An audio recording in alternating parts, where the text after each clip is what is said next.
Começamos o Escola da Graça Cast. Olá, ouvinte, seja muito bem-vindo de todos os lugares que você nos acompanha. Para você que segue o Pastor Aloysio no canal do YouTube, para você que ouve a Rádio Vinha, estamos iniciando mais um programa nessa quarta, como marcado. Semanalmente, esse é o nosso encontro com o nosso pastor Aloysio e não poderia ser diferente. Ele está aqui acompanhado de homens de Deus que vieram de longe, não são de Goiânia, estão aqui para poder participar com ele, mas antes me permitam cumprimentá-lo. Pastor Aloysio, mais uma quarta-feira cheia da graça. Bem-vindo, pastor. Obrigado, pastor Guilherme Rigonato. Sempre uma alegria, um privilégio estar aqui compartilhando algo da palavra de Deus. Eu tenho certeza que hoje não será diferente, você vai ser abençoado, então fique conectado conosco, seu coração será tocado, sua mente esclarecida e você vai sentir a presença aí onde você está. Aleluia! Se você está pelo YouTube, já envia o link para alguém que precisa ser abençoado. Qualquer pessoa que o Espírito trouxer na sua mente, já envia rapidamente para participar dessa conversa. O aplicativo da rádio, em todos os lugares também que você nos ouve, no Dial 91,9. Conosco o pastor Sérgio Aquino, que está à frente da nossa igreja videira em Rio Verde. Pastor Sérgio, uma alegria estarmos juntos aqui. Boa tarde. Olá, Guilherme, boa tarde. Muito prazer estar aqui. Obrigado pelo convite. Pastor Aloysio, boa tarde. Que alegria, pastor Jânio. Que bom participarmos aqui com vocês. Sinto muito honrado. Obrigado pelo convite. Alegria nossa, pastor Sérgio. Só para dizer, o pastor Aloysio, ele faz perguntas para os convidados e os nossos convidados precisam responder de pronto à luz da palavra de Deus. Bate pronto. Glória a Deus. Eu já vi que o pastor Jânio se empolgou quando eu contei aqui, né? Pastor Jânio Bernardes, o nosso pastor da Igreja Videira Anápolis. Bem-vindo, pastor. Boa tarde. Também é um grande privilégio estar aqui nessa tarde. Pessoas tão ilustres, né? Nosso pastor Aloysio. Sinto-me muito honrado e quero dizer que é um privilégio além do esperado. Amém. Estávamos aqui reunidos e apareceu a oportunidade. E temos que dar graças a Deus por tudo, principalmente por estarmos aqui, né? Amém. Glória a Deus. Podemos praticar. É verdade, é verdade. Eu já falei para o pastor Aloysio, repita que ao vivo é um privilégio poder assentar pelo menos uma vez por semana com o pastor. Essa é uma conversa, pastor, que não é tempo jogado fora. A gente chama de jogar conversa fora, mas quando se fala de Deus, não tem desperdício de tempo, né, pastor? Conversar sobre o Senhor não tem limite. Não tem limite, porque eu conheci. A vida eterna é essa, que te conheço a ti como único Deus verdadeiro. Amém. E a Jesus Cristo a quem enviaste. Então a vida eterna, e aqui você pode usar esse aspecto mesmo da vida sem fim, é conhecer a Deus. Você vai gastar a eternidade conhecendo a Deus. Não é maravilhoso isso? Glória a Deus. Então nós estamos conversando aqui, nós estamos arranhando a superfície, sabemos nada, mas Deus é bom, vai nos revelar muita coisa. Aleluia, eu já me empolgo aqui. Ouvinte, você tá igual eu? Então faça algo. Entra no Instagram do pastor Aloysio, já segue ele para você não perder nenhum programa. O Antônio da Silveira é quem marcou presença aqui, viu, pastor?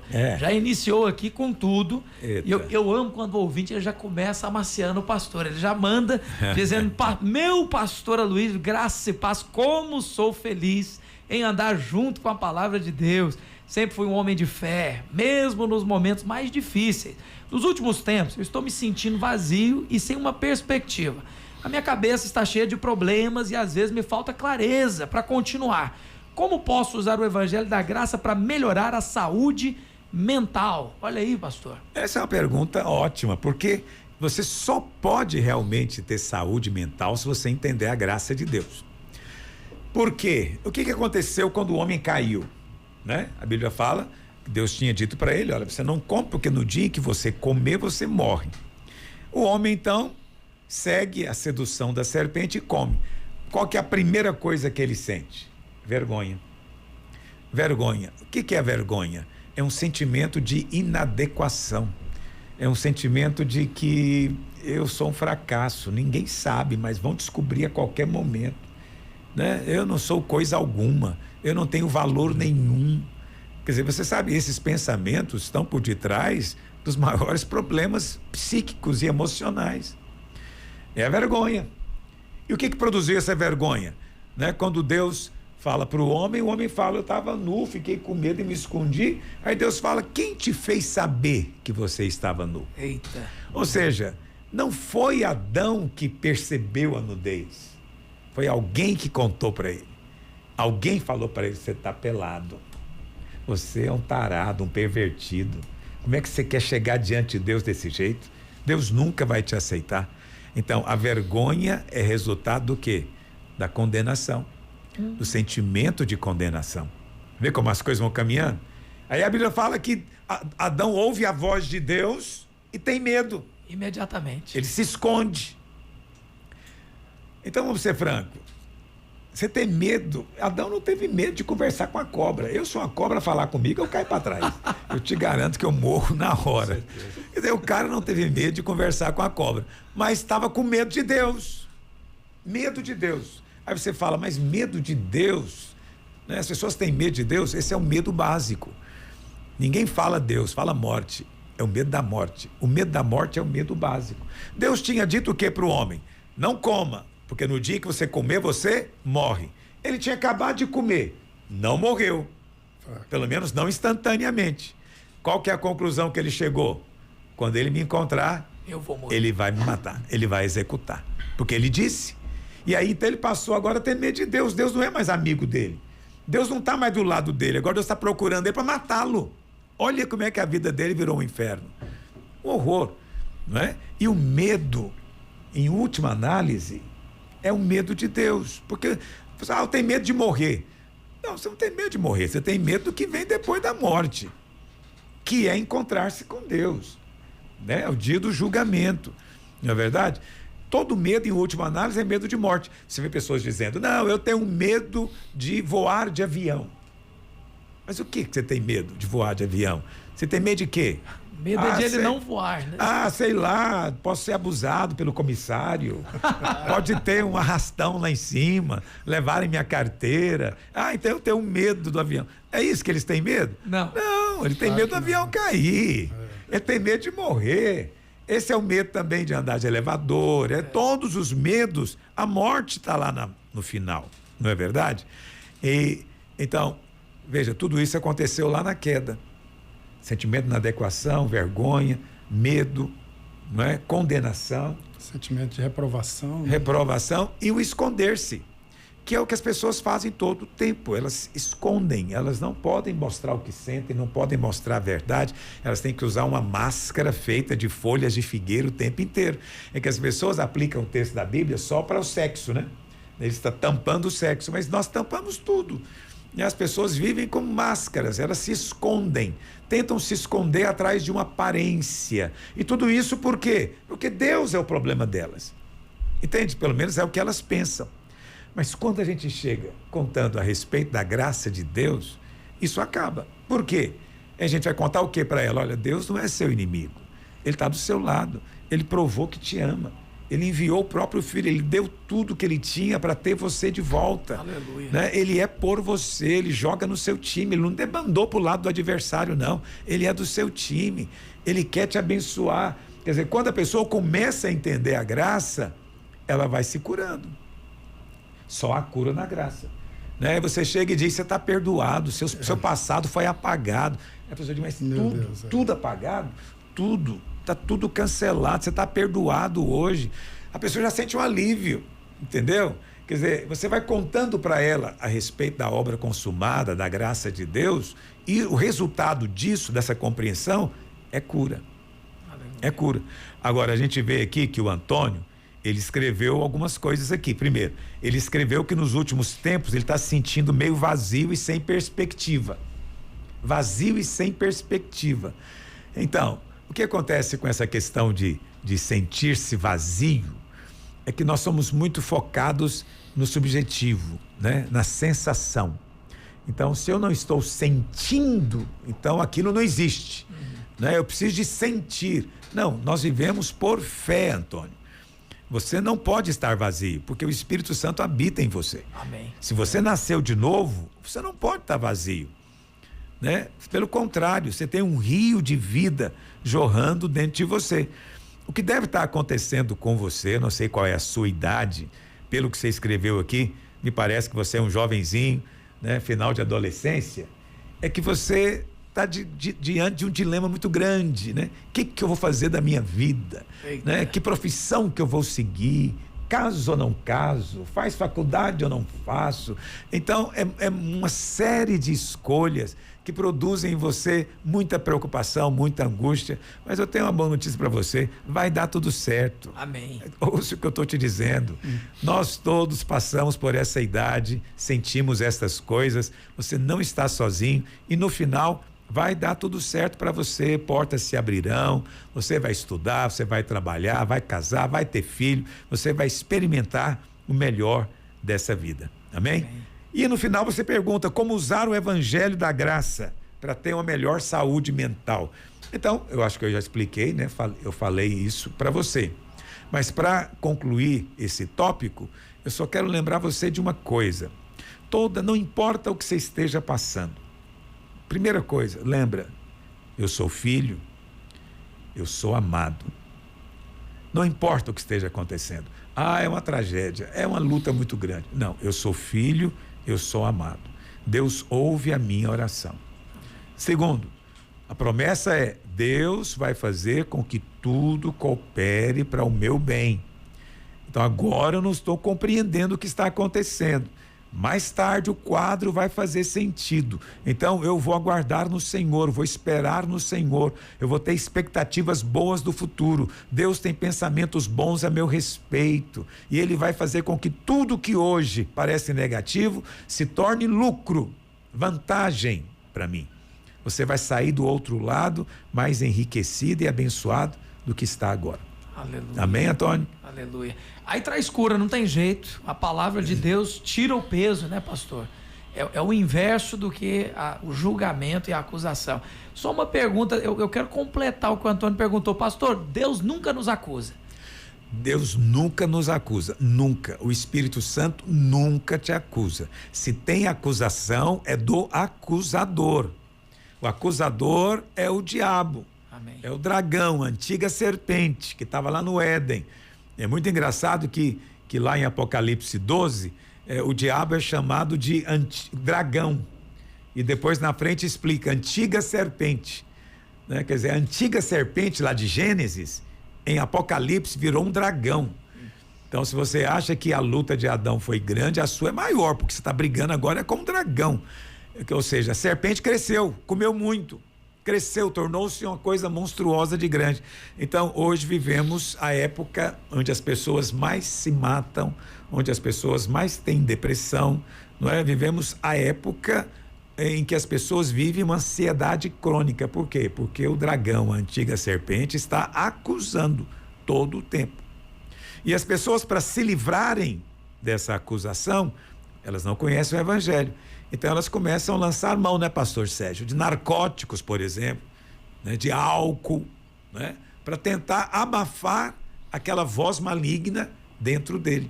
Eu acho que é uma busca de uma fantasia, né, pastor? Ele vai atrás de uma substituição, uma fantasia fugindo da realidade. Então eu acho que você pode dar um exemplo para a gente melhor disso, porque você trabalha, pastor Sérgio Aquino, para quem não sabe, ele dirige a nossa casa de recuperação lá em Rio Verde já há 30 anos. 30 anos. Não são 2 dias, 30 anos. Então, centenas e centenas de pessoas já passaram por ali, experimentaram a graça de Deus. Então, pastor, o senhor começou falando aí de Adão, né? Inclusive que Adão, quando ele pecou, ele não queria a presença de Deus, ele estava com medo de Deus, fugindo de Deus. O Antônio pergunta aqui, ele fala, né? Na colocação que ele fala assim que ele não tem clareza. O não ter clareza, eu acho que é a ausência de Deus. Não perceber Deus, embora Deus, a última campanha agora de jejum, os últimos 21 dias, falamos da presença de Deus. Deus está presente em todos os lugares. Deus está até no inferno, Deus está. Mas a grande questão é perceber o Senhor. Porque às vezes as pessoas não percebem que o Senhor está conosco, está ali. E a falta de clareza é a falta de percepção que Deus está. E às vezes as pessoas, inclusive, não querem Deus por causa do medo, né? Da acusação, da condenação. E aí eles fogem de Deus, estão fugindo de Deus. porque não tem clareza da graça, que é... Aí encontra um pregador que faz condenar também, Eita. aí complica demais. Aí a culpa aumenta, A né? culpa aumenta. Aí ele corre mais de Deus ainda. Pastor, mas a melhor sensação do mundo, do universo, é se sentir perdoado, né? Não tem nada melhor do que Nossa, isso. quando... Dívida paga, tudo pago. nome limpo no Serasa, né? Não é bom isso? Pois é, nossa casa de recuperação começou quando eu fui para tratar da recuperação, em 1990, quando eu fui liberto, né? Quando eu entendi que eu era perdoado. Essa foi a mensagem que mudou minha vida, quando eu me senti perdoado. Eu falei, mas como assim? Eu fiz tanta coisa errada e agora eu estou perdoado? E aí foi quando eu me senti totalmente liberto, porque quando as pessoas estão no mundo das drogas, é impossível sair das drogas, pastor, se não for um milagre de Deus. Não existe tratamento, não existe medicação, não existe nada. Não tem ninguém. Nesses 30 anos que nós estamos trabalhando com recuperação de pessoas dependentes de droga, nunca encontrei uma pessoa que recuperou sem ter sido um milagre. Só um milagre. As pessoas fazem é como se fosse um paliativo. Às vezes as pessoas criam um mecanismo para não usar, mas ele está dependente, ele sente a necessidade, ele sente que ele está preso àquilo ali. Então, a libertação é totalmente curada, é como se nunca tivesse usado droga mais. A droga não tem mais poder sobre a vida de quem experimentou o milagre. E a gente experimenta o milagre, e é o que a gente faz lá em Rio Verde, é contar para as pessoas que tem um Deus que ama e que ele é perdoado.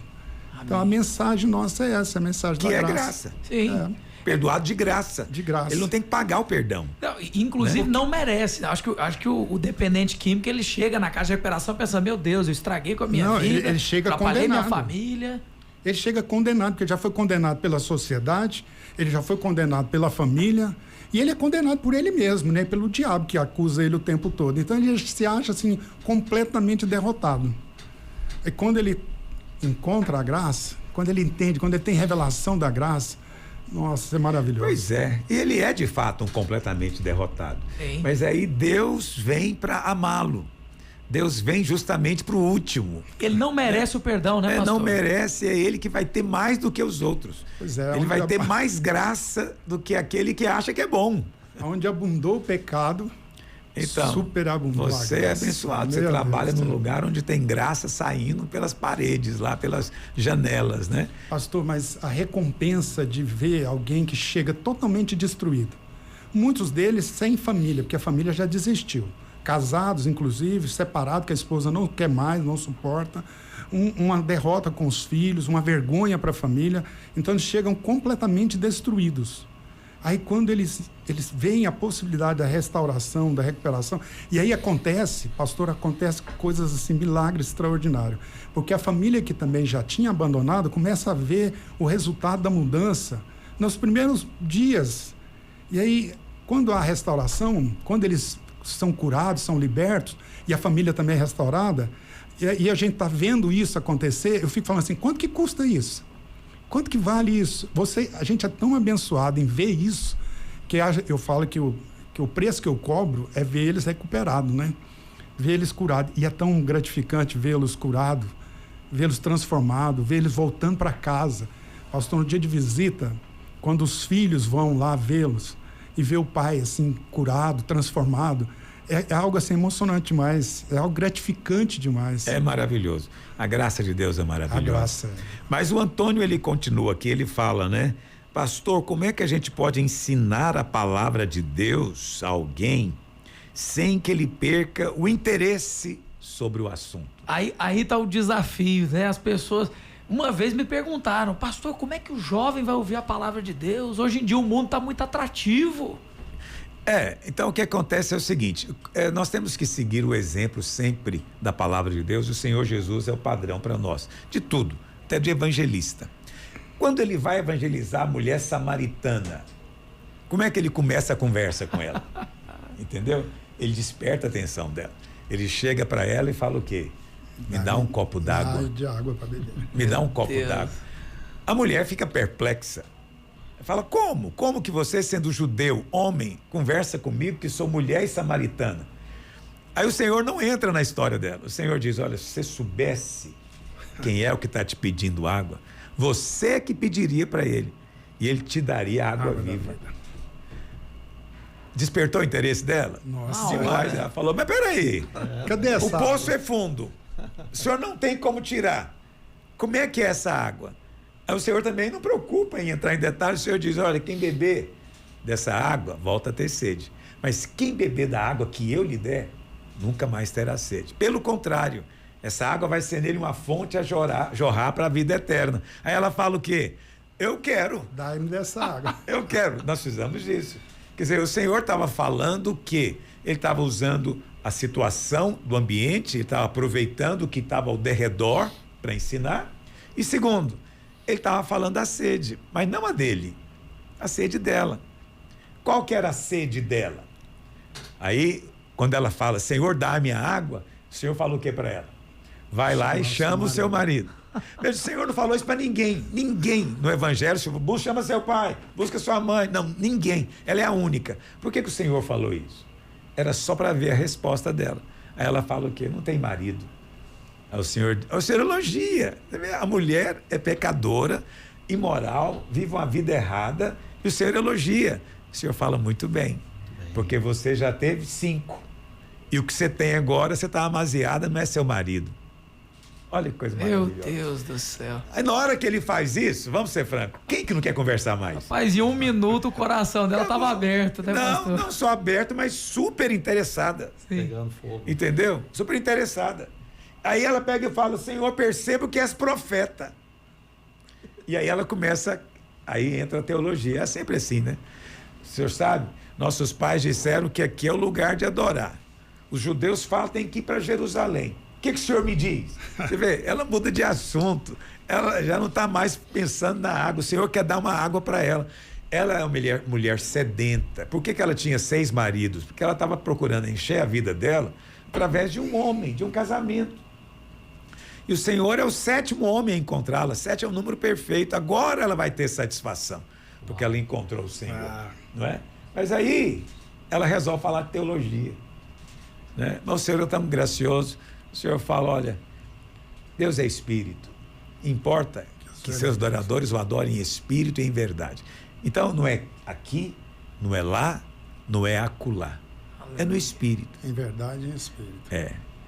Aí ela diz, eu sei que quando o Messias vier, ele vai nos ensinar a respeito de todas as coisas. Aí nesse momento você vê a graça do Senhor. Ele diz, eu sou. Ele se revela. Eu que falo contigo. Aí você vê, é uma conversa super interessante. Coloque-se no lugar dessa mulher. É muito interessante. O Senhor só desperta o interesse dela. Ela fica cada vez mais interessada em conversar, em saber mais, não é? Aí o Antônio perguntou como é que a gente pode fazer. Então estou te dando um exemplo. O exemplo é do próprio Senhor Jesus, não é? Agora você pode ser sábio. Você pode aproveitar da circunstância. Você tá conversando com alguém que está doente, comece falando da cura, né? Você está conversando com alguém que tem uma profissão, comece falando da profissão dele, né? Se ele é um advogado, fala, olha, você sabe que Jesus também é advogado, né? Aleluia. Você vai despertar o interesse dele, né? Se você está num posto de gasolina, você fala, rapaz, tem um combustível mais poderoso do que esse que você usa. Pode despertar o interesse dele, não é verdade? Então, é preciso ter um pouco de criatividade e sensibilidade ao que você tem ao derredor. O que você tem para poder conversar, né? Então, nós estamos aqui na rádio. Rádio é um negócio fascinante. Por que é fascinante? Porque a gente fala para o nada. Para quem que você está falando? Pro microfone. Para nada. Está falando para o tempo. Entendeu? Mas você crê que alguém em algum lugar está te ouvindo. Verdade. Então a rádio é um exemplo perfeito de oração. É alguém que entra para o seu quarto, fecha a porta e fala no microfone. Ele tem certeza que tem alguém ouvindo o que ele está dizendo. Aleluia. Não é maravilhoso? Então qualquer coisa pode ser um começo de conversa, né? Então tudo pode ser muito interessante. Não tem que ser necessariamente teológico, né? Mas pode ser muito do nosso dia a dia, né? Eu acredito até que, pelo que o Antônio indagou aqui, como ensinar a palavra de Deus a um leigo sem que ele perca o interesse. Eu observei nas palavras do pastor Luiz que a partir da atitude ali da mulher samaritana, todo mundo tem o mesmo problema. Todo mundo acha que não merece. Todo mundo acha que Deus não vai se deter no caminho dele, não vai se interessar por ele, não vai ajudar. Mas a verdade é que em Romanos 2, verso 4, diz que é a bondade de Deus que te conduz ao arrependimento. É a bondade então, de Deus. ninguém merece nada. Não é a né? ira de Deus, não. O arrependimento verdadeiro vem quando você descobre o quanto ele te ama. Amém. O quanto ele te aceita. É tipo assim, primeiro ele te dá o presente, depois você arrepende. Então eu acredito que o que Jesus fez com a mulher de Samaria ali foi exatamente isso. Amém. E ele marcou um encontro com ela, né? Você sabe, ela ia tirar água todo dia. Todo dia. E ela ia meio-dia, né? Por que meio-dia? Porque Horário que ninguém ia. Porque ela não queria encontrar com as outras mulheres, porque elas fofocavam, né? Diziam, e lá vem aquela lá, safada, que rouba marido dos Excluída, outros, né? né? Então ela se sentia excluída. Então ela ia meio-dia. Ela ia todo dia, né? Um belo dia o Senhor estava lá. Eu acho maravilhoso isso. Essa é a graça de Deus. O Senhor estava lá esperando com ela, o Senhor tinha um encontro com ela. Ela não sabia, mas Deus tinha um encontro com ela. E assim foi com todos nós, né?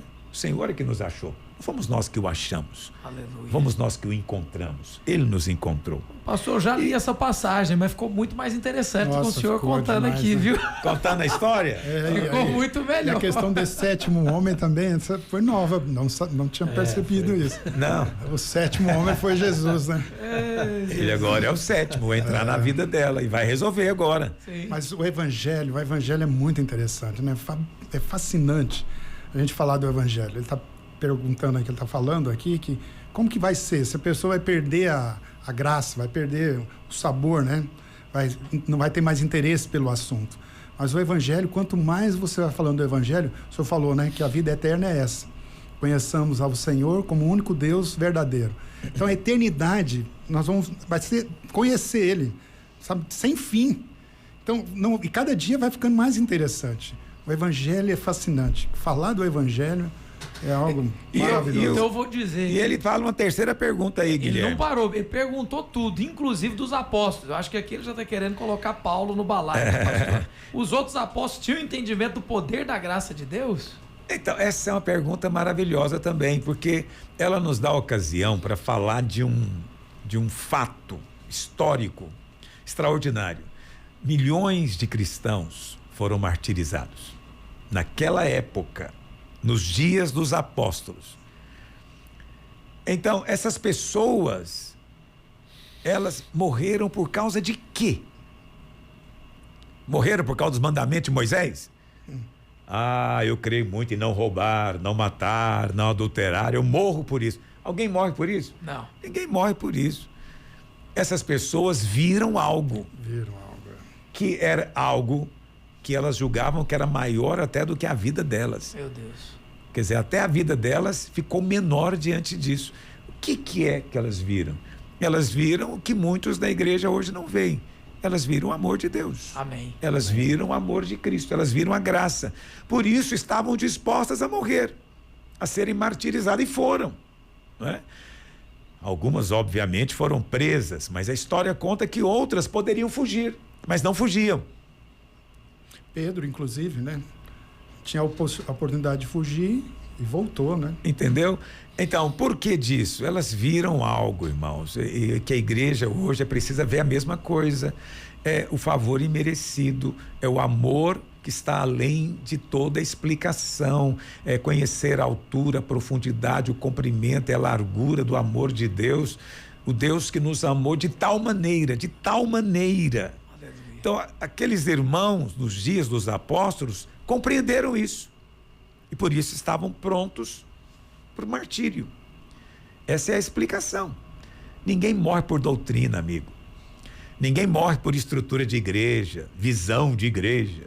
Não, tem uma visão agora, eu sigo a visão, eu sou da visão. Entendeu? Ninguém morre por causa de célula, ninguém morre por causa de estrutura nenhuma. Eu, pelo menos, não morro por causa disso. Não é? Mas quando você vê o amor de Deus, aí as coisas mudam. Você já teve uma experiência com o amor de Deus? Essa é uma pergunta que eu te faço. Muitos já foram até salvos, eles já compreenderam a salvação, mas nunca tiveram uma experiência de filho que é amado, de filho amado. Isso é uma experiência, isso muda a sua história, isso muda a sua vida. Aleluia. Ouça o que eu estou te dizendo. Pastor, é até interessante que, até relacionado ao perdão, se a pessoa não teve uma experiência com o amor de Deus, ele vai se sentir só um rebelde perdoado, né? Não é verdade? Verdade. Então o amor de Deus vem de fato preencher essa lacuna e gerar uma proposta íntegra de continuidade, de permanecer, porque agora ele tem algo bem mais palpável, né? Porque real, né? Sólido. A pessoa mais importante, né? Mais interessante, mais fascinante, demonstrou amor dando a própria vida, né? Deus Isso prova é o seu próprio amor para conosco pelo fato de ter Cristo morrido por nós quando nós éramos ainda pecadores, inimigos de Deus. Paulo diz, olha, pode até ser que por um amigo alguém se disponha a morrer, mas Deus enviou o seu filho para morrer por inimigos. Meu Deus. Inimigos, Sérgio Aquino. Pensa naquele cara caluniador que está falando mal de você, da sua família. Eita. Você entregaria o seu filho para salvar esse cara? Mas Deus fez. O que você vê no mundo hoje é só gente caluniando Deus, blasfemando contra Deus e contra Cristo. E mesmo assim o Senhor continua amando. Glória a Deus. E esse amor precisa ser sentido, né, pastor? Você precisa sentir isso. É algo que a gente sente. É uma experiência. Não é uma coisa que eu vou ensinar para a pessoa, não vai aprender esse amor Não. porque eu estou falando. Não pode ser só assim. A pessoa tem que experimentar Tem que isso. experimentar. Tem que ter um momento em que ela tem os olhos abertos e ela é cheia. Paulo diz que quando isso acontece, você é tomado de toda a plenitude de Deus. Amém. Pastor, Jesus, ele provou isso ali logo com Judas, porque ele não tinha medo da traição, ele tinha medo de perder o irmão. Essa é a graça, Tamanho o amor, né? a bondade de Deus. Eu quero dizer que enquanto eu ouço, o coração ferve. É uma coisa engraçada, pastor. Acho que quem está do outro lado sente o mesmo, se transborda, né? Você vai falar, rapaz, é isso, é um motivo para viver e para morrer. É um motivo pelo qual viver. Glória a Deus. Só vou citar aqui que o senhor estava respondendo sobre a riqueza da palavra, o pastor Sérgio Aquino comentou. Eu me lembro uma vez que o pastor Luiz falando de como Cristo se revela ao longo da história. Aí o pastor Luiz disse assim, ó, a vara de Arão que floresceu é Cristo. Eu falei, não pode ser. Aí o pastor começa a descrever a profecia, que é o madeiro ainda que cortado ao cheiro das águas brotará. Eu falei, meu Deus, é Jesus no Velho Testamento, olha que loucura. A Bíblia tem coisas escondidas, pastor. É verdade. E o senhor estuda todas. Riquezas É um tesouro inesgotável, ocultas, né? Quanto mais você cava, mais você encontra, mais você fica maravilhado, mais você quer, mais você tem fome, mais sede você tem. Quanto mais você vai descobrindo, né? Descobrindo a palavra, descobrindo essas verdades, é fascinante demais, né? É verdade. É uma grande aventura, é uma grande caminhada a vida cristã. Glória a Deus. Bom, nós vamos fazer um rápido intervalo na Escola da Graça Cast aqui. Pastor Luiz, na volta, ele vai responder um áudio de um ouvinte, a Raquel. A Raquel está falando sobre a perseguição dos judeus. Vamos entender então com o pastor Luiz como que funciona isso. E ela até diz sobre essa fuga histórica e retorno à Terra Prometida, qual parte nós estamos de tudo isso. Rápido intervalo, pastor Luiz já volta para responder o áudio do nosso ouvinte. Não sai daí. De volta com a Escola da Graça Cast, nosso encontro semanal com o pastor Aloísio, e eu já tenho aqui um áudio de uma ouvinte, a Raquel, que está colocando aqui uma pergunta sobre o povo judeu. Então nós vamos ouvir o áudio, o pastor já comenta na sequência, lembrando que você pode enviar áudios também, seja no direct do pastor, aqui no WhatsApp da Rádio Vinha FM ou pelo YouTube. Sinta-se à vontade para nos enviar a sua pergunta. Vamos ouvir. Graça e a paz, pastor. O que o povo judeu tinha de diferente, pastor? E por que eles foram tão perseguidos de morte? É inveja do povo judeu? Existe algo além do natural que acontece até os dias de hoje? Com certeza, não é natural. E você tem que olhar a história desde o começo. Você vai ver que o diabo, ele... Como é que começa a história, né? Vamos contar a história do começo. Como começa a história? O homem cai no pecado. Quando o homem cai no pecado, lá no Éden, o que Deus faz? Deus então diz para a serpente. O que ele diz para a serpente? Olha, a mulher vai ter um filho. Esse filho, você vai ferir o calcanhar dele, mas ele vai esmagar a sua cabeça. Então, Deus falou para a serpente, a mulher vai ter um filho. O que acontece? Satanás não sabia que ia demorar muito. Aí a mulher teve um filho, Caim. Satanás entra nele. Tem outro, Abel. Abel era justo.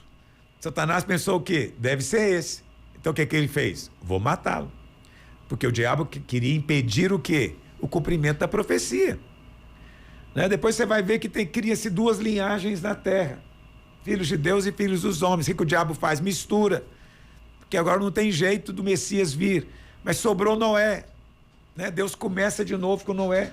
Dali Deus chama Abraão. Quando Deus chama Abraão, Satanás está vendo. Deus diz o quê? Olha, na sua descendência serão abençoadas todas as famílias da terra. Satanás entendeu. A mulher vai ter o filho. Só que Sara era o quê? Estéril, porque o diabo quer impedir o plano de Deus de cumprir. Ou então, se eu não puder impedir, eu vou colocar Sara no harém do faraó, né? No harém do Abimeleque, porque aí vai ser filho de outro. É o diabo tentando impedir. Depois você vai ver que Abraão tem o seu filho Isaque. Isaque, né? Você conhece a história. Teve seus 2 filhos, Jacó e Esaú. Depois as 12 tribos vieram. Eles vão para o Egito. Lá no Egito aparece um faraó que resolve fazer o quê? Matar o povo de Israel. Por quê que ele queria matar? Eram escravos. Você não mata escravo. Escravo vale dinheiro. Entendeu? Era um produto. Agora imagina, você tem lá 10 escravos, você não quer que esses escravos procriem? Tem que procriar, porque os filhos serão escravos também. Mas aquele faraó não está interessado em dinheiro. Ele quer matar o povo. Por quê? Porque ele sabe que agora vai ser da descendência de Abraão. Porque de Abraão vai vir um. Então, ele tem que perseguir o povo de Israel. Não é? Depois você vai ver, vai acontecer novamente, com Nabucodonosor, o povo vai ser disperso. Jerusalém é destruída. Depois, nos dias de Ester, né, um cara se levanta, um cara chamado Amã, ele marca um dia onde ele consegue fazer o rei promulgar uma lei autorizando as pessoas a matarem o judeu que fosse seu vizinho. Olha que coisa mais louca. Meu Deus. Quer dizer, tem um dia, o dia 13 do 12º mês, por isso que o dia 13 virou um negócio tido como do diabo, né? No dia 13 do 12º mês, a lei tinha sido promulgada. Se você tem um vizinho judeu, você pode matar ele. Sem processo para você. Quer dizer, esse cara queria eliminar uma nação. Eliminar uma nação. Quando Jesus vem, o que Herodes faz? Matar as crianças. Quer matar as crianças. No ano 70, os romanos vêm, destroem Jerusalém. Então, o diabo não conseguiu impedir Jesus de vir. Então, vamos falar até aqui. Jesus veio. Ele tenta matar Jesus, só que a morte do Senhor foi justamente a nossa salvação, não é? E Jesus então faz uma promessa, ele fala, eu vou voltar. Entendeu? É para quem que ele vai voltar? Ele vai voltar para nós e para os judeus. Então, Deus hoje tem 2 povos na terra. Ele tem a igreja e tem os judeus. A igreja são os salvos. Os judeus, eles são apenas descendência de Abraão. Para ser salvo tem que crer em Jesus. Mas eles são povo de Deus. E qual é a profecia? Jesus disse o quê? Do mesmo jeito que você está me vendo subindo, vai descer. Qual foi o lugar que ele subiu? Monte das Oliveiras. Vai voltar aonde? Monte das Oliveiras aonde, hein? Jerusalém. Aí eu te pergunto, se Jerusalém não existir, ele volta? O que o diabo tentou fazer nesses últimos 2000 anos? Destruir Jerusalém pelo menos 5 vezes. Entendeu? Por quê? Se não tem Jerusalém, não tem profecia. Não é verdade? Sim. Mas ele vai voltar para os judeus. A lógica é a mesma. Se não tiver judeu por aqui, e se eu conseguir eliminar todos, para quem que ele vai voltar? Ele não pode voltar, porque a profecia não se cumpre. Então toda a luta dele é contra Cristo. Os judeus, infelizmente, estão no meio do caminho. Até o cemitério construído lá tem alguma coisa a ver com a volta de Jesus? No Monte das Então, Oliveiras? os muçulmanos fizeram um cemitério na frente do Monte das Oliveiras, de frente da Porta Dourada, que vai ser a porta que o rei vai entrar. Porque eles acreditam que Jesus não pode tocar em coisa imunda, né? E a morte é imunda. Mas ele é a ressurreição e a vida, não é? Então ele não pode ser contaminado mais com a morte. Pelo contrário, onde ele chega, a morte é que tem que sair, né? Essas coisas de fato existem. Então veja, a perseguição é grande contra o judeu e não passou. Você pensa que essa perseguição contra os judeus foi só na Segunda Guerra Mundial? Não, você vê hoje, nessa guerra lá em Israel, você vê, eles foram atacados covardemente, entende? Aqueles caras entraram, abusaram, queimaram, sequestraram, e Israel atacou para trazer de volta isso, os seus reféns. Mas eu pergunto a você, na mídia, no mundo inteiro, Israel é o perseguidor, Israel é o opressor, entendeu? Então você tem que ficar do lado dos terroristas tadinhos, porque eles são vítimas. Isso é espiritual, isso é demoníaco. Sim. Então, o que nós estamos vendo hoje, eu acabei de te contar, tem uma história longa, que vem lá do Éden, entende? Mas que está perto da consumação, está perto do final da história chegar.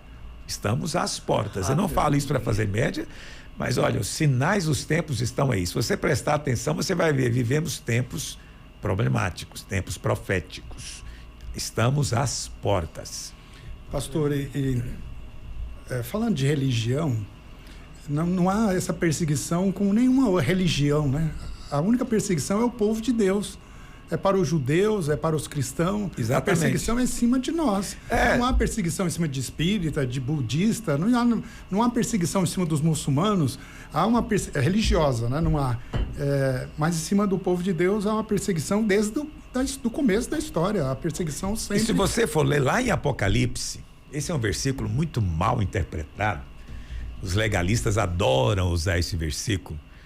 Mas lá diz o seguinte, Apocalipse 12:17. Irou-se o dragão.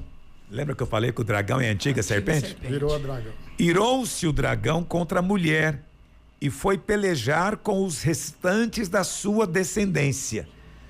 Quem é a descendência? Aí o texto diz: os que guardam os mandamentos de Deus e os que têm o testemunho de Jesus.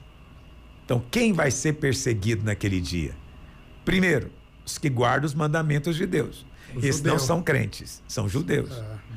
E o outro perseguido? Os que creem no testemunho de Jesus. Onde está esse, pastor? Apocalipse 12:17.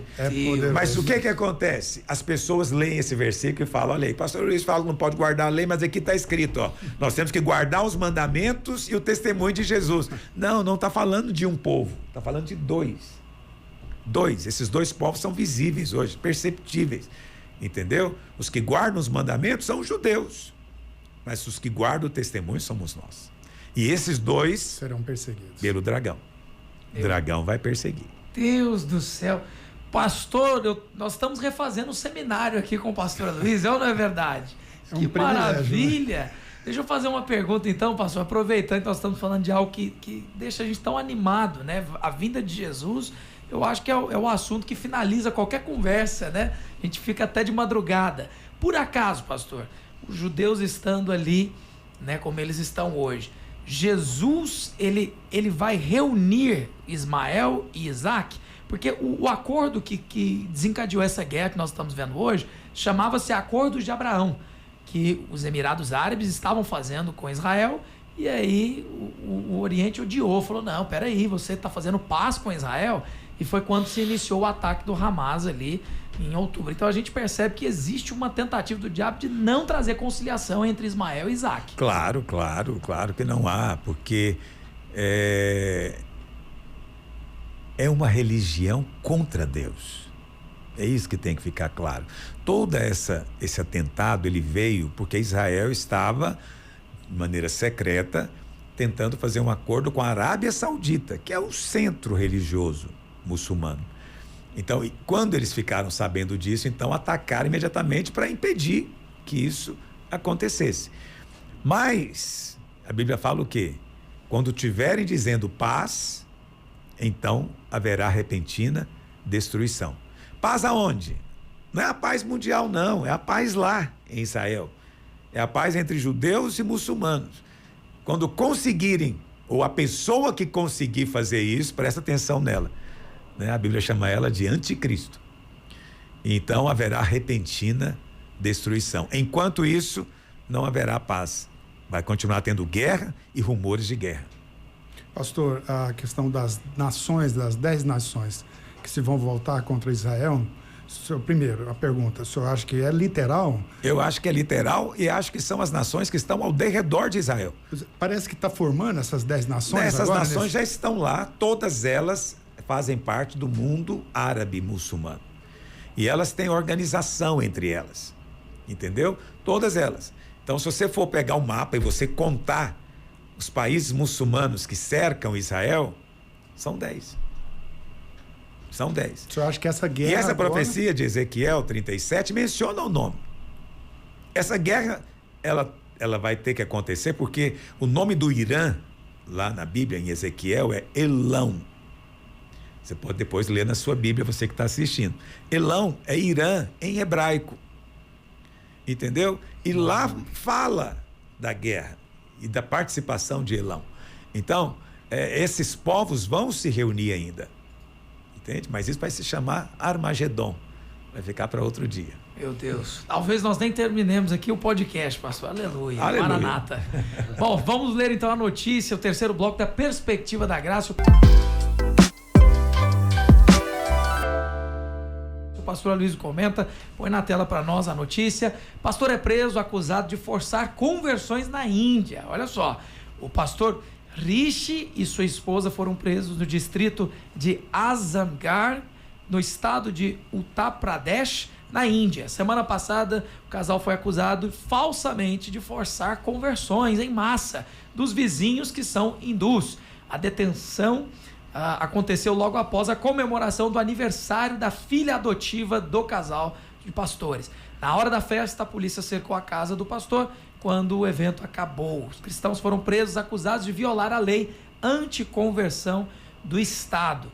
E aí a notícia segue dizendo que é comum esse tipo de denúncia, né? E inclusive assim, coloca aqui que o pastor ele nega, ele fala, não forcei a conversão de ninguém, todo mundo que está aqui veio espontaneamente. O senhor inclusive já esteve no local de cristianismo perseguido, né, pastor? O senhor pode dizer, é real essa notícia? Realmente acontece? Olha, existem leis que proíbem conversão, né? Isso é particularmente verdadeiro nos países muçulmanos. Converter é crime. Você não pode pregar para alguém se converter. Então, nos países muçulmanos não há liberdade religiosa de forma alguma, muito menos para cristãos. Então, eles toleram, existem igrejas, né? Nós temos igrejas nesses lugares, eles toleram, você só pode pregar dentro do prédio, não pode pregar fora. Você pode convidar pessoas a participar do culto, mas essa pessoa, se ela se converter, ela está cometendo um crime. E ela é passível de pena de morte. Meu Deus. Por causa disso. Então, é uma situação extremamente difícil. E isso acontece nos países muçulmanos, mas também acontece em muitos lugares da Índia. A Índia é um país livre, é uma democracia, mas hoje existe, que a gente tem um movimento de direita no mundo inteiro, né? Na Índia também. E o movimento de direita, ele procura estabelecer o quê? Valores conservadores. No caso da Índia, o conservadorismo é manter a religião hinduísta, com todas as suas práticas. Então, eles são contra toda a religião que eles chamam de ocidental, que não é deles. Entendeu? Então, você vê que essa coisa de ser conservadores depende do lugar onde você está, né? Isso pode ser a favor ou contra Deus, né? Nunca pensa que a coisa é boa em todo lugar. Então, hoje, o primeiro-ministro lá, ele é conservador, ele é pró-Índia, então tudo é costume, tudo é do jeito, né, que é da Índia, né? No Brasil, o movimento tudo é afro, né? Tudo tem que ser de acordo com os indígenas, os africanos que vieram, que supostamente isso é o Brasil. Então, o cristianismo é uma coisa estranha, fora, não é verdade? Em todo lugar é perseguido. Então, na Índia também existe perseguição contra os cristãos. Mas, como é um país democrático, o governo procura impedir isso. Mas nos países muçulmanos o governo faz vista grossa. Pastor Luiz, Deixa acontecer. Eu queria fazer uma pergunta, porque agora realmente a dúvida floresceu na minha mente. Por quê? Porque, na verdade, as pessoas que estão debaixo dessas leis, às vezes nem votaram nesses políticos. E aí, a salvação é só pela pregação da fé. Essas pessoas não têm a oportunidade de conhecer Jesus. Nesse caso, elas terão a oportunidade no milênio. Como é que fica a situação dessas pessoas que foram impedidas por causa de leis dos seus países? Ninguém pode impedir Deus de agir, né? Como diz a Bíblia, agindo o Senhor, quem poderá resistir à mão do Senhor? Glória a Deus. Então, tem um pastor conhecido meu, eu não vou mencionar aqui detalhes de onde ele está num país muçulmano, e onde tem pouquíssimos cristãos. É um país de milhões de habitantes que tem assim 2-3 mil cristãos. E ele se converteu na faculdade. Ele com mais 2 ou 3 amigos, eles começaram a ler a Bíblia para conhecer história. E eles se converteram. E aí, lá nesse país, você não tem acesso nem a sites cristãos, literatura, nada. E eles então foram orar e buscar o Senhor, e no final eles conseguiram a ajuda de uma missão, e ele se tornou pastor e começou uma igreja. Foram perseguidos de toda maneira. Hoje ele conseguiu o direito de reunir a igreja, e a igreja dele já tem mais de 1000 membros. Mas a maior parte das pessoas que se converteram, elas se converteram porque sonharam com Jesus. Olha só. Então ele conta algo muito interessante. Ele diz o seguinte, que no apartamento onde ele mora, ele teve que transformar uma banheira do banheiro dele em batistério. Porque ele disse que frequentemente, na hora que o sol se põe, né, fica escuro, pessoas batem na porta e dizem para ele: olha, Jesus me apareceu em sonho e disse para eu vir aqui, que você vai me batizar. Olha que coisa impressionante. Meu Deus. E aí ele fala: não, nós temos um curso de batismo, tem que fazer um curso e tal. E ele disse, as pessoas dizem: não vou fazer nada. Jesus disse para me batizar, eu vou obedecer o que ele falou. E aí ele entra para o quarto e batiza a pessoa. Glória a Deus. Nesses lugares não tem essa coisa de convertir, mas não estou muito firme. Lá não tem isso. Se você converteu, você está se candidatando a morrer. Então não tem retrocesso, não tem volta, não tem consolidação. Quem creu, creu. Então, o que eu quero te dizer com isso? Que Deus respeita a sinceridade em qualquer lugar. Qualquer homem, em qualquer lugar, que sinceramente clamar a Deus e dissesse: Deus, eu quero te conhecer, quero conhecer a verdade, o Senhor vai mandar alguém mostrar para ele. Se não mandar alguém, o próprio Jesus vai aparecer para ele. Aleluia. Esse testemunho que eu estou contando é de milhares, né? Não são coisas que eu estou inventando. De fato, tem acontecido nesse ambiente, onde não há liberdade de pregação do Evangelho. Mas muitas iniciativas têm acontecido. Então, uma coisa que tem acontecido hoje, tem um pastor muito amigo meu no Egito, pastor Samé, ele conseguiu criar um canal de televisão via satélite que pode ser captado em qualquer país do Oriente. E ele transmite em árabe o Evangelho. Ele prega o Evangelho. Não tem como impedirem o sinal. Aleluia. Entendeu? Então, ele está pregando. Pessoas têm a oportunidade de ouvir. Deus não é injusto, né? Se a pessoa for sincera, ela vai ter oportunidade. Aleluia. Pastor, a Rádio Vim, inclusive, recebeu uma vez um homem que foi um dos resgatados da Coreia do Norte pelo governo americano. Mas ele é sul-coreano e americano também. Tem ali a nacionalidade americana. E na época, não me lembro se era Barack Obama, eu sei que alguém negociou pela vida dele e fez a troca. E ele estava viajando o mundo pregando a palavra. E ele disse que a iniciativa da Coreia do Sul é enviar um sinal de rádio para a Coreia do Norte, pregando a palavra, para que os norte-coreanos tenham acesso a essa frequência e recebam o Senhor Jesus. Sim, as igrejas na Coreia do Sul são muito atuantes, elas têm uma visão missionária extraordinária, né? Eu estive lá no Paquistão, nós temos igreja no Paquistão, mas os coreanos têm muitas igrejas lá. Aleluia. Missionários coreanos em toda banda no Paquistão. E eles vão dispostos a morrer se for preciso, né? E é muito engraçado, porque eles são orientais, né? Então eles destacam na multidão. Então qualquer um percebe que é coreano. E nós no prédio lá ainda não temos o prédio pronto, né? Então a gente faz o batismo no prédio da igreja dos coreanos. E eles estão ganhando. Paquistaneses. Aleluia. Que se multipliquem os brasileiros que viajam pregando a palavra, Amém. né, pastor? Amém. Que o Senhor chame muitos para pregar. Que o evangelho chegue aos lugares mais remotos. Que o sacrifício não seja em vão. Amém. Que aquela profecia. obra extraordinária de Cristo não seja em vão. A profecia também, que a palavra vai ser pregada em todo o mundo, né? Isso.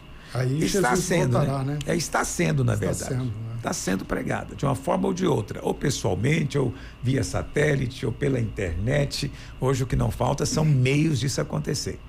E agora, com essa inteligência artificial que vai traduzir simultaneamente aquilo que a gente fala, então, podcasts como esse que nós estamos aqui fazendo vão poder ser transmitidos numa infinidade de idiomas, né? E pessoas vão poder nos ouvir nos lugares mais remotos desse planeta, graças à tecnologia.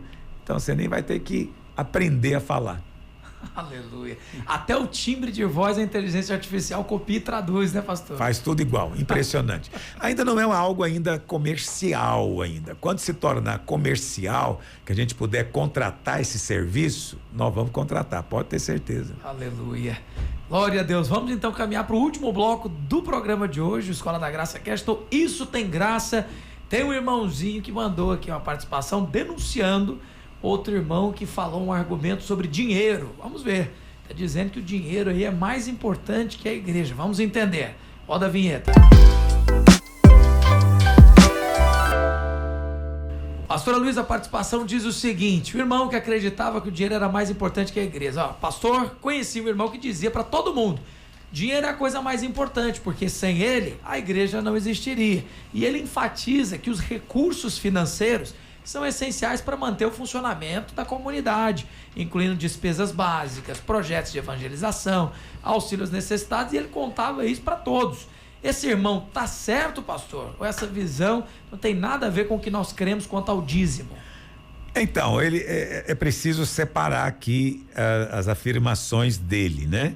Então, a primeira afirmação que ele faz é que a igreja não existiria sem dinheiro. Essa é uma afirmação muito forte, mas falsa. É falsa. Por quê? Porque o que é igreja? Né? Jesus disse que onde houver 2 ou 3 reunidos no nome dele, ali ele estaria presente. Então, nós estamos aqui como 4, nós somos igreja. Entende? Se não tivesse nenhuma igreja em Goiânia, a gente poderia marcar reuniões aqui toda quarta-feira e dizer que nós somos igreja. E não iríamos gastar um centavo. Não há necessidade de dinheiro nenhum. Entende? Alguém fala, mas nem um copo d'água, nada. A igreja pode existir só conosco, só com a unção do Espírito. Agora, com o passar dos anos, a igreja tornou-se uma instituição. Aí instituições precisam de dinheiro. Instituições não existem realmente sem dinheiro. Mas não confunde igreja com instituição. A igreja existe independente. Por isso que você tem em países perseguidos como a China, você tem a igreja subterrânea, que ela não pode ter nada. Ela não tem nada. Entende? Às vezes não tem a cadeira para sentar. Reúne-se um círculo sentado no chão, nos lugares escondidos da cidade, sem dinheiro nenhum, não é? Mas a igreja, eu diria até que essa é a verdadeira igreja. Agora, nós somos uma grande comunidade, as igrejas, elas se organizam. É muito melhor você ter um prédio do que alugar um prédio, e que esse prédio tenha um ar-condicionado, melhor ainda. Se tiver uma cadeira almofadada, melhor ainda.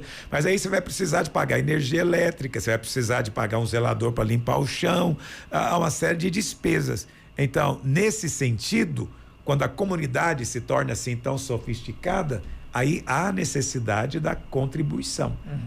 E, obviamente, existe também o lado das pessoas que vão se dedicar à pregação do evangelho. Então, se tem pessoas que estão se dedicando integralmente, né, dedicação exclusiva para pregar e pastorear os irmãos, as ovelhas, é justo que eles recebam um salário. E esse salário vai vir de onde? Da contribuição dos irmãos. Essa contribuição não pode ser compulsória, Deus não aceita. Deus não aceita coisas compulsórias. Tem que ser fruto de um coração aberto, né? Que tem boa vontade e que faça com alegria. Então, aqueles que creem, que amam a sua comunidade e querem vê-la crescendo e florescendo, certamente vão contribuir. Muito bem, mas aí fica o outro aspecto. Precisa de ser dízimo. Né? O dízimo, ele é colocado como um parâmetro na palavra de Deus. Então eu digo que o dízimo, ele não é o ponto final, ele é o ponto de partida. Pastor, eu quero ofertar, quanto que eu dou? Comece com o dízimo. Comece com o dízimo. Né? É um ponto de partida, excelente ponto de partida. Mas faça somente se o seu coração for movido. Não faça barganha com Deus. Não queira trocar a bênção por dinheiro. Eu vou dar o dinheiro aqui e Deus me dá a bênção lá. Não, não, não. Receba a bênção de graça, sem merecer. Aí depois, se o seu coração se encher de ternura, de amor e gratidão, traga um presente para ele. Traga uma oferta para os irmãos, mas faça isso espontaneamente. Aí sim, você vai ver bênção multiplicada e colheita abundante na sua vida. Aleluia! Amém. Pastor, tem que respeitar. Esse episódio de hoje tá bom demais. Aleluia. Teve uma parte que o senhor disse aí, a descrição do povo de Deus e a perseguição de Satanás. Nós precisamos reservar esse trecho aí. Dar uma pregação em um livro, pastor. O aspecto do diabo tentando impedir a profecia lá do Éden. É verdade, é verdade. A história da igreja, né? A história da igreja, até os dias de hoje. E olha que a pergunta era só sobre o povo judeu, o pastor te extraiu assim, do início ao final. Glória a Deus. Nós estamos caminhando para o final. Deixa eu agradecer os nossos pastores que estiveram hoje com o pastor Luiz e com certeza enriqueceram ainda mais esse momento nosso. Pastor Sérgio Aquino, da Igreja Videira de Rio Verde. Pastor Sérgio, muito obrigado. Volte mais vezes para nós continuarmos pregando o Evangelho da Graça. Um abraço, pastor. Um abraço, obrigado a todos que nos ouviram, a pastora Luiz, a você, Guilherme, pastor Jairo. Obrigado por esse privilégio de estar aqui com vocês. Na verdade, quem ganha somos nós, né? De participarmos de uma mesa tão rica, assim, de assuntos tão significantes, né? Tão importantes. Saímos daqui muito abençoados, viu? Aleluia. Obrigado. Obrigado, pastor Sérgio. Pastor Jânio Bernardes, diretamente de Anápolis, Goiás. Pastor Jânio, que alegria podemos estar juntos aqui nessa 1 hora. Um forte abraço e até a próxima, pastor. A alegria toda minha. Saí muito edificado. Uma presença muito edificante aqui do nosso pastor Luiz. Obrigado, Jânio. Pastor Sérgio Aquino, você, Guilherme, isso é uma bênção, né? Um comunicador. Amém. Que essa rádio precisava. Amém. Realmente privilégio. Sabendo conduzir com excelência, né? Tudo que a Vinha FM pode oferecer. Amém. Eu segui, viu, pastor Jânio, um conselho do pastor Aloísio. O pastor Aloísio me abraçou no início da minha carreira de comunicação e falou: parabéns, viu? Continua sendo cheio do Espírito. Então eu tenho feito. Olha o que Deus fez da minha vida. Vai fazer mais ainda. Amém. Obrigado, viu, pastor Jânio? Parabéns, meu irmão. Amém. Amém. Continue te iluminando. Amém. Pastor Aloísio, nunca é demais dizer que semana que vem nós já estamos aguardando o nosso encontro. Nós não abrimos mão de semanalmente sentar-se à mesa para falar dele. Amém. O único que é digno. Obrigado, viu, pastor? Olha, nós hoje pulamos aqui um tópico involuntariamente, acho que a gente falou muita coisa, né? Mas a gente poderia voltar nele na semana que vem. Então anota aí para a gente voltar, que é a pergunta que foi feita aqui a respeito de Tiago. É verdade. Que disse que a fé sem obras é morta. É mesmo. Então eu faço questão de responder essa pergunta no nosso próximo podcast. Então anota lá para eu não esquecer. Eu já marquei. Semana que vem é quarta-feira. O pastor já começa respondendo o nosso ouvinte sobre Tiago. A fé sem obras é morta. Vamos fazer uma coisa, pastor? Sim. Vamos pedir para que todos que acompanham o podcast respondam. Isso. Vamos julgar algumas respostas? Vamos, isso é interessante, hein? Então, ó, pastora Luiz ao vivo te desafiou, hein? Manda pra gente aqui do nosso WhatsApp. A fé sem obras é morta. Olha, para ficar o desafio mais interessante ótimo, ainda, pastor. Vamos falar 2 referências para as pessoas compararem.